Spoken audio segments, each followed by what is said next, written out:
Hello YouTubers, Alaska Prepper here. Thank you very much for all of you who joined in on a live stream. We had a great time. And man, I'll tell you what, time just flew. I want to talk about this, ladies and gentlemen, because it's on everyone's mind. How much diesel do we have left? Well, I did a video about how much we have left here. I think it was yesterday. So go check that video out. But the cure for high prices, ladies and gentlemen, is high prices. And that is playing out right now in the diesel market. This article says that the diesel crunch is finally causing demand destruction, and that's a good thing and a bad thing, and let me explain. The reason that's a good thing is because our inventories are rising, right? Not as many people are buying diesel as they were in the past. Why? The bad thing, because they can't afford it. But this is what's going to happen, ladies and gentlemen. The health of an economy comes from energy.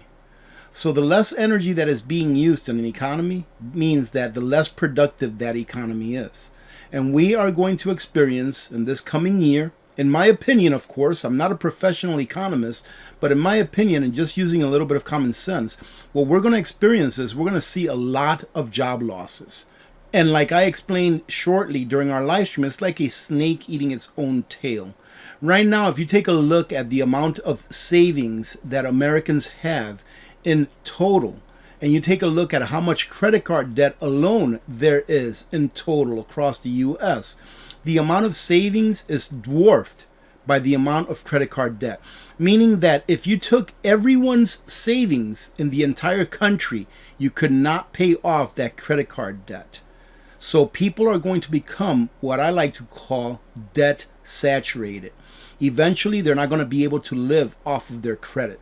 Right now, a lot of people are keeping their heads above water by using that credit card, by taking out an equity loan on their homes if they already haven't taken one out. I've heard of people taking out equity loans on their homes even at these high mortgage interest rates. So imagine that. There will come a time when people just can't get any more credit. Credit card companies are shutting off the spigot. They're lowering the amount that people can borrow, right, on their credit cards. They're lowering that automatically, right? Especially if you don't have very great credit. Maybe you've missed a payment here or there in the last year or two. They're lowering your limit on your credit cards. So once people become debt saturated, then you're going to see the economy just go down like a rock. Why is that? Let's say, for example, that you have somebody that works at job A, right? And they make X number of dollars on that job A.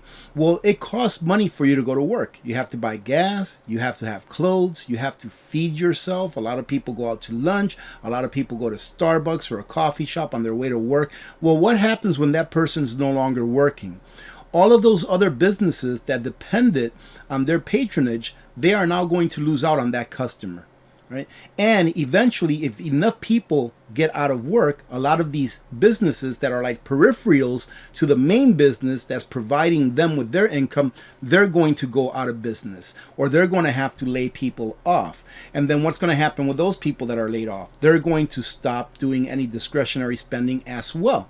Discretionary spending is already down in the US, meaning that a lot of people in the United States, I would say more than 50%, if not 60 to 70% of people in the United States right now are just living on what they need to live. They make enough money to pay the bills that keeps a roof over their head, that keeps their homes warm in the winter, cool in the summer, and that keeps their children fed. They're living just on that. When the economy downturns and more people lose their jobs, then it's going to be a lot worse than it is now. So this thing with diesel getting up a little bit higher on our supply, that's a good thing because it means that it's there. But in a way, it's not a good thing because the reason why it's getting higher in our supply is because people just can't afford it. Let's go over this article real quick, and then I'll let you go for today so you can enjoy the rest of your Sunday. High prices seem to have started to weigh on diesel demand in the United States, where distillate inventories comprising of diesel and heating oil have been slowly rising over the past few weeks. And you would have seen that if you'd watched my video that I put out yesterday on diesel. You would have seen that I showed you that our inventory is up a little bit over from it was last week, and then it's up last week a little over from where it was the week before. So it's up just a little bit, but why is it up? Because people cannot afford to buy it anymore, or at least at the same rate, at the prices that they have been asking for them. They say here that in this week's inventory report, the US EIA said that distillate stocks rose by 1.7 million barrels in the week to November 18th, which was the last update that they had, was November 18th, with production rising to an average of 5.1 million barrels per day. Distillate fuel inventories are still about 13% below the 5-year average for this time of the year. And the time of the year that we really should concern ourselves with, ladies and gentlemen, is going to be the first couple of months of 2023, which are historically usually the coldest months of the year. All right. So if you see diesel supplies lower a little bit during that time, don't panic. If other YouTubers come out and say, oh, we only have 20 days of diesel left, that doesn't mean that in 20 days there's not going to be any diesel or heating fuel left or heating oil left. It just means that we are not producing as much as what we consume on a daily basis, so they're dipping into their inventories. All right. And it looks like refineries are also ramping up their operations. They say that as implied demand slowed, refineries boosted run rates in the week to November 18th, raising overall U.S. refinery utilization to 94%, up from 93% for the previous week. This compares with 88% refinery utilization over the same week last year. So they're actually pumping out more than what they normally did this same time last year. They say that higher refinery runs over the week, along with weaker implied demand for products, meant that large builds were seen on the refined product side. And that as of November 21st, the average retail diesel price in the United States was $5.23 per gallon. Man, it's a lot higher than that here. I think out in town I've seen it at like $5.69. All right, so $5.23 per gallon, or $1.50 per gallon higher than this time last year. Man, that $1.50 per gallon higher is just a killer. Can you imagine driving a big rig, you know, one of those 18-wheelers, where they don't really give very good gas mileage because they're so heavy, obviously, but that $1.50, that can kill a business.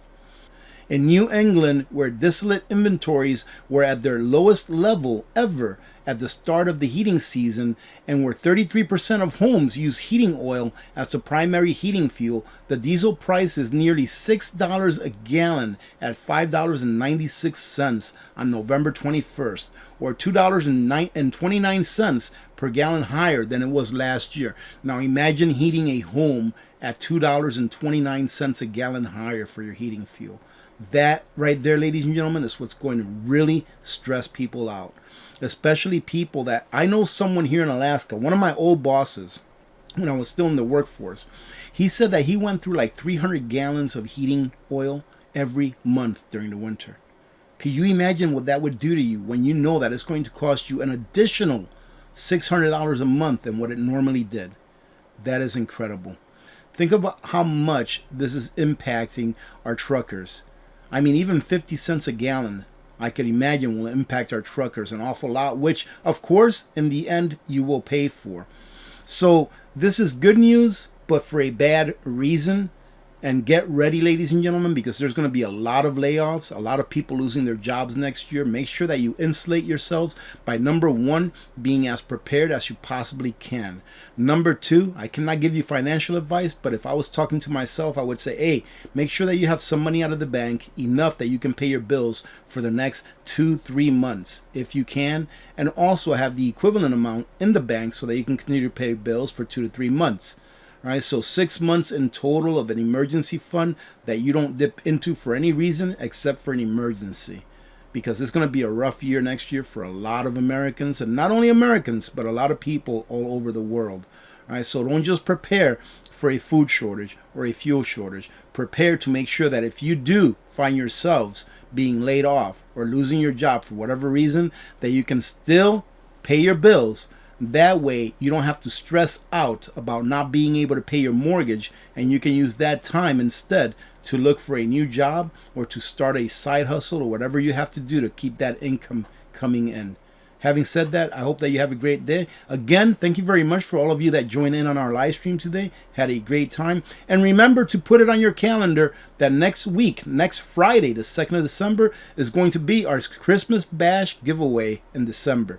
All right, so it's going to be a great time. Hope to see you all there. Other than that, have a great rest of your day, and God bless every one of you.